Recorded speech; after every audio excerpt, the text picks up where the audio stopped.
Cootamundriensis sounds a trifle unconvincing, don't you think?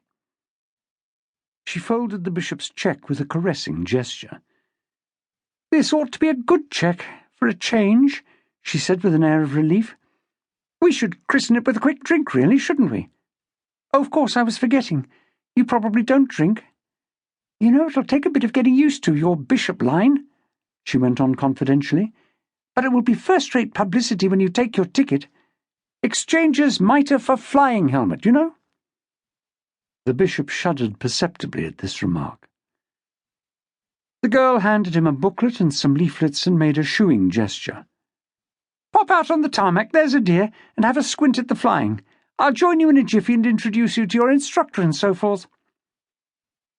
The bishop, hazy as to what the tarmac might be, walked out through the door in front of him and came out onto a concrete expanse. Chairs and tables were scattered al fresco, and to the right of the wooden clubhouse from which he had emerged was a gaunt shed, which he supposed housed the club's aeroplanes. Before him, obviously, was the aerodrome, for even as he watched an aeroplane was running rapidly across it. "Taking off," he murmured with satisfaction. The manager joined him later, looking still more reddish and dishevelled. Evidently this was the effect of attempting to close the bar. "I'd better introduce myself first," she remarked briskly. "Sarah Sackbot, but everyone calls me Sally, or worse." "How do you do?" said the bishop politely. "I suppose you're a lordship," she went on.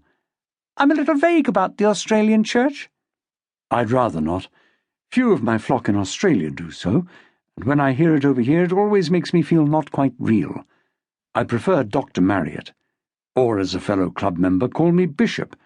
American, perhaps, but more familiar to me."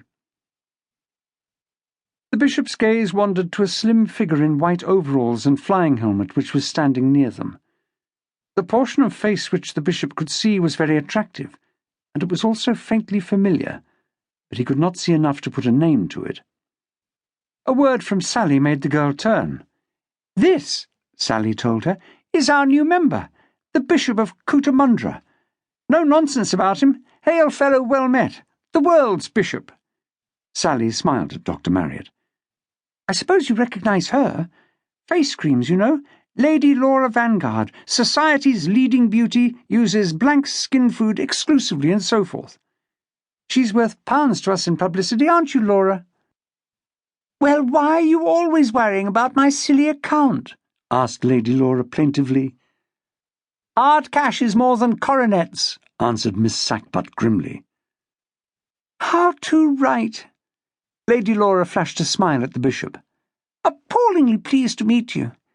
Is it one of Sally's silly jokes, or are you really the bishop thing?" "I really am," admitted the bishop, feeling more unreal than before. "What do you want to learn to fly for? Nearer my God to thee sort of thing?" "Don't be blasphemous, dear," said Sally. "Better than being profane," replied Lady Laura. "I'm sure you've terrified the bishop with your language already." "My ambition is quite earthly," interrupted the bishop hastily. "It takes several weeks to travel from one end of my diocese to the other by the present primitive means of transport. The diocese has offered to buy me an aeroplane, but funds do not permit me to employ a pilot. I propose, therefore, to pilot myself." Lady Laura murmured something, but her attention was on the aeroplane now climbing steadily into the blue afternoon sky. Miss Sackbut strolled forward, and the bishop followed her. His attention was attracted by a woman in a black leather flying suit who was standing in the attitude of determined isolation adopted by well-known persons in public places.